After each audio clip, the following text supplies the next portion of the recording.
Miller here from Decodable Readers Australia. Today I've got a checklist for you to get you ready for reading success in 2022.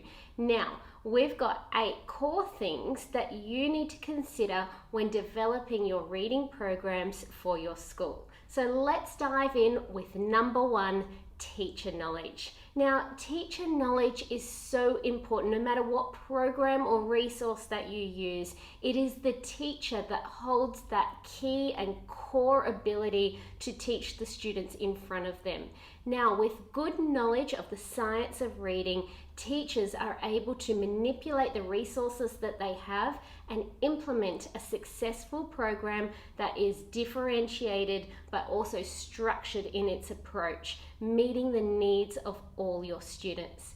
Now, how do you build that teacher knowledge? Here at Decodable Readers Australia, we have our Learning Lounge, and this is a great place to start. You can see here we've just jumped onto our Learning Lounge, and if I scroll through, you can see there's lots of videos to build teacher knowledge. The first series is all about decodable readers. The next series of videos is about science of reading and little snippets and teaching tips to build knowledge. And if I continue on, you can see there's lots of videos there to assist teachers in building their knowledge for classroom practice.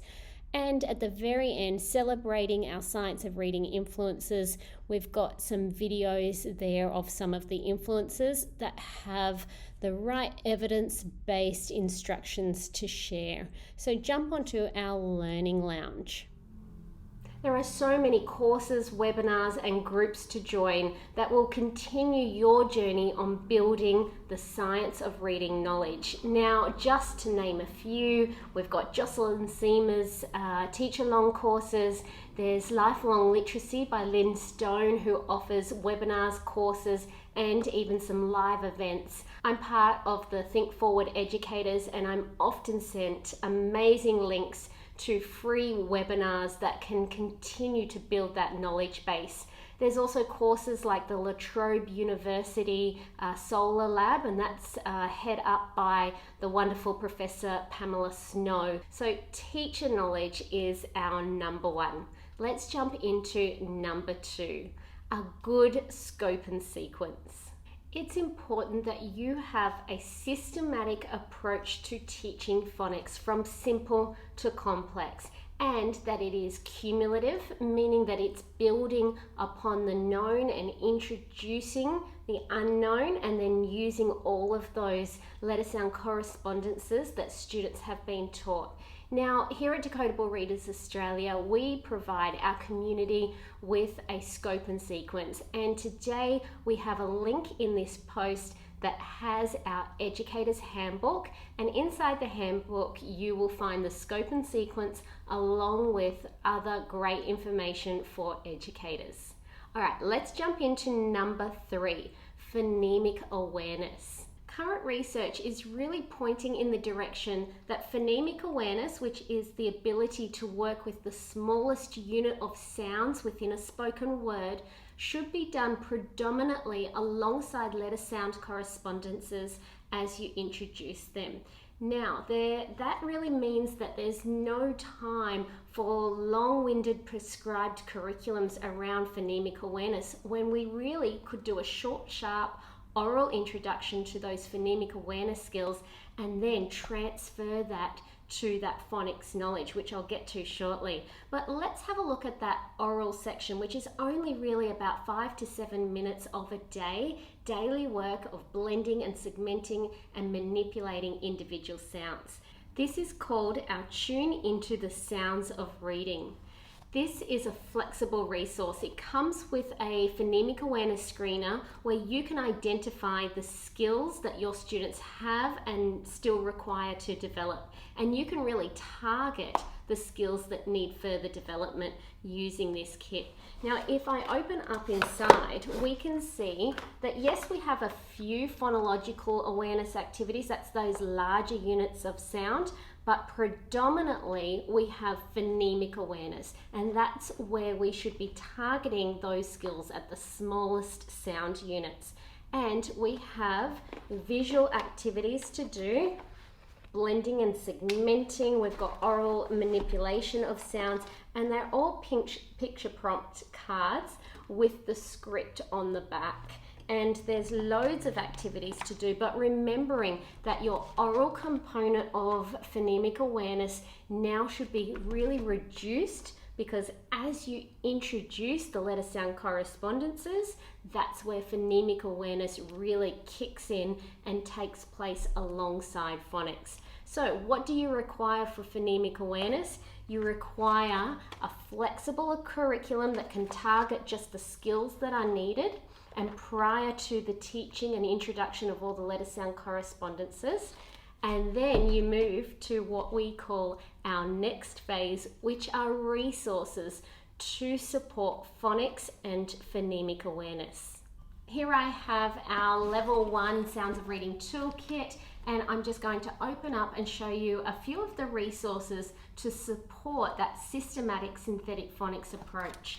Now, it's important that all of your resources match, and I'm going to show you how ours do. This is level 1. This is an unopened pack. So here we have our pack of phonics cards. This is when we introduce those letter sound correspondences. On the back of each card is also the capital letter, because it's important to know that the capital letters also have a sound associated with them. We have our word cards. Now there's 40 word cards in there to blend and practice that synthetic, that blending from part to whole. And it starts at VC, vowel consonant, and it moves right up to a higher word complexity, like the word spin, sp, eaten. So here are our word cards to practice that blending. We have our spy word cards, where we use our torch and reveal a letter to read the word, and our completely invisible cards, which they'll use the spy torch to read the words as well. Now we have what we call our fluency lists, and these build in complexity as they go on. You can see the upper end, but we always start at VC, which is vowel consonant, and we build that knowledge, and then we move to CVC, then we move to CCVC and CVCC, and you can see those ones, the cards are on the back for that level. So that's building fluency at word level. Then from there we have our word warm-up cards. Now these help prior to the reading, and we get multiple copies. On this side we've got our practice of our sounds, we've got practice at word level, we've got sentence level as well. And you can see here we've got multiple, we've actually got 2 cards to match each book, and we've got 20 books per level. And then our introduction of those high frequency words comes in there as well. Now we've also got our vocabulary cards. I'm going to go through really quickly what else we have. We have our oral language cards. Also hidden in here are our hidden words, which we need our spyglass to find our words. All the words have the letter sound correspondences matching the level. We've got what to do if I get stuck poster, which is great, and that's also a freebie in our website for downloading. We have our blending boards as well, when we're blending 2 and 3 sounds, and then we can start going further in word complexity as well. So that's in our teacher toolkit. Most importantly, our handbook that teaches step by step the instructions. It's got drills. Here's our phonemic awareness drills, and our phonemic awareness drills also tune into the letter sound correspondences that we're introducing. So this can then turn from that oral to grapheme level. So there are all of our drills in there.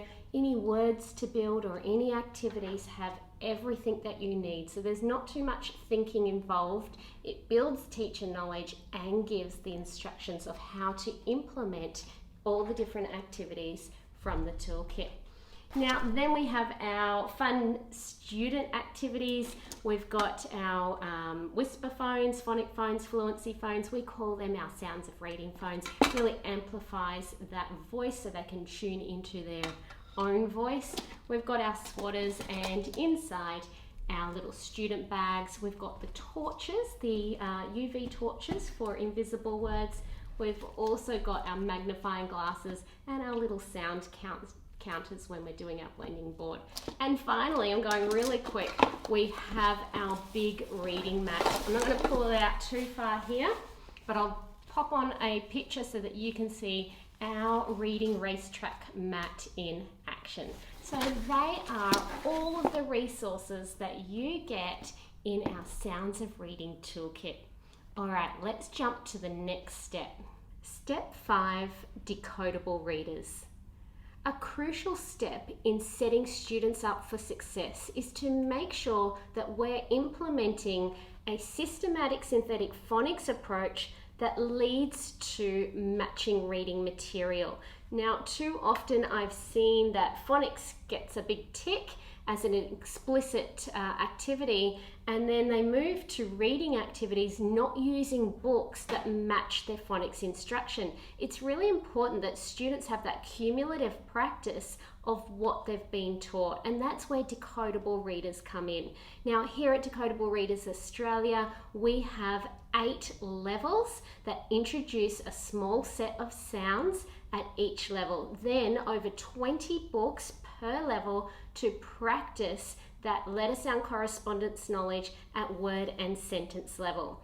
Decodable readers are a crucial step in the successful instruction of teaching reading, and that's why they need to be part of this checklist. It's really important to have resources that are accessible to all students, including your most vulnerable, and that's where we have launched our new early readers. Now, these are written slightly different to our main series.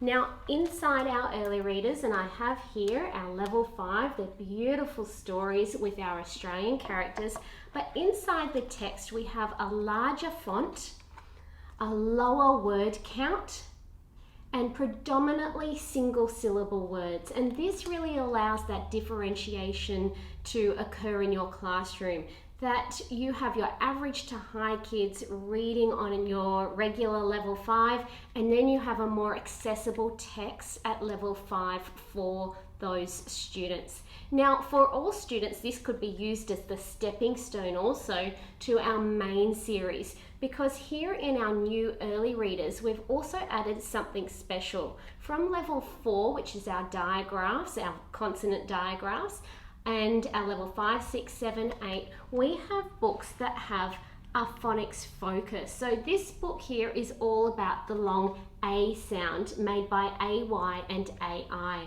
And right through the book, and here they are here to practice, we've got words with AI and AY, and they can identify those words and get loads of practice with that phonics focus. So these are great books.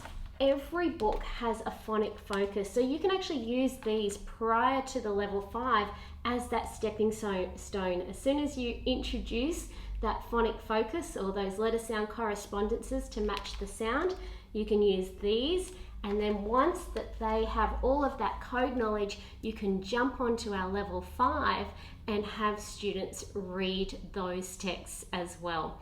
Now, our early readers have really been a hit. They do follow the exact same scope and sequence. They're great for a differentiated approach. They're great for a stepping stone approach and for that instructional phonics approach as well. So our early readers have made the list. Assessment should be at the forefront of any reading program. Now, it's used not only to track progress, but also to identify any gaps along the way and to provide that early intervention as needed. Now, one of the key aspects to consider is that your assessment aligns with your program. There's no point doing an assessment, for example, an oral reading fluency rate, using a text that has words with letter sound correspondences that haven't been introduced. So it's really important to choose assessments that align with your programs. Now, here at Decodable Readers Australia, we have our Sparkle assessment. That's our systematic phonics and reading knowledge leveled evaluation. Inside our Sparkle kit, we have our screener and our full evaluation. If we have a look at our screener, you can see here that we start really simple and gather data based on their letter sound correspondence knowledge. We then see their application of that at word level, starting at VC, vowel consonant, and moving up in complexity. So then CVC. Then we also see whether they can apply that knowledge with unfamiliar words that we've got there, and then moving on to that CCVC and even further. We also just test the basic high frequency words as well. Then we have a full evaluation. What can they do with all of that knowledge? Can they apply it at text level? And there's 2 books per level to use to assess. And you can have a look in here. There's the text, and then we also have the evaluation and how to track that knowledge and analyze the reading based on phonics knowledge and blending skills. Gone are the days that we're collecting that MSV, meaning, structure, visual. We actually want to collect data based on that systematic synthetic approach and that blending skills knowledge. And then on the back we also have a time to shine, and that assesses their oral reading fluency rate. At level 1 it's just at word level, but as we build into level 2, 3, 4 all the way up, it's at a full text level, and you read for a minute to get their oral reading fluency rate. So that is our Sparkle kit. The next step is to have resources to extend reading and spelling knowledge. Now it's really important that you have those resources available for students that are really tracking well with their code knowledge. Once students have a good understanding of the basic code knowledge, we start to extend them further. And here at Decodable Readers Australia, we have our phonic focus stories. Soon we'll have our phonics focus facts as well, so fiction and non-fiction.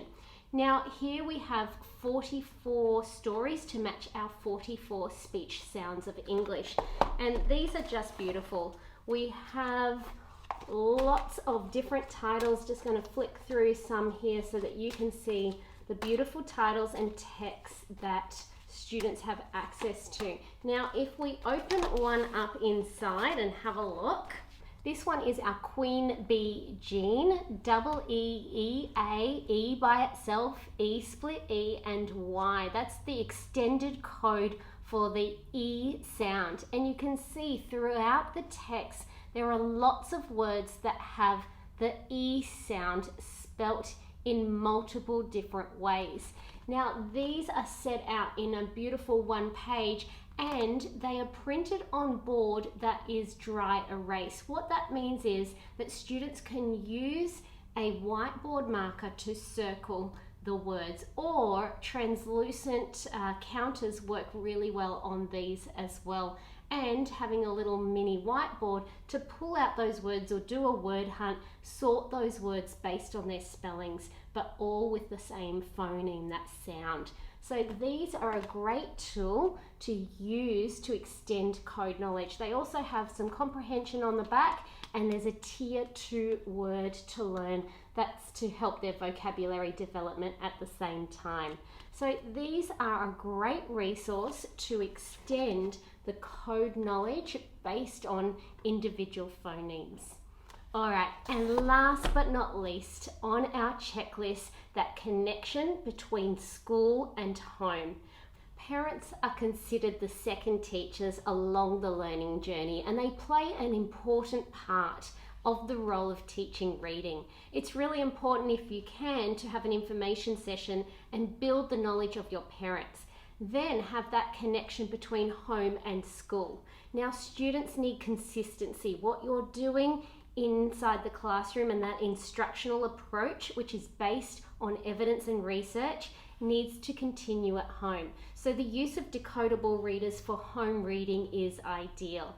Here at Decodable Readers Australia, we have our new online library. Now, our online library features all of our books, including our new Early Readers series. It also has loads of videos done by our SOR squad, that's our Sounds of Reading squad, that teach the articulation of phonemes, how to blend and segment those graphemes from words, as well as our high frequency words. We also have phonemic awareness videos to develop that crucial skill of reading. So there you have it, a checklist to make sure that you have all the right teacher knowledge and resources to support the development of your reading program for reading success in 2022.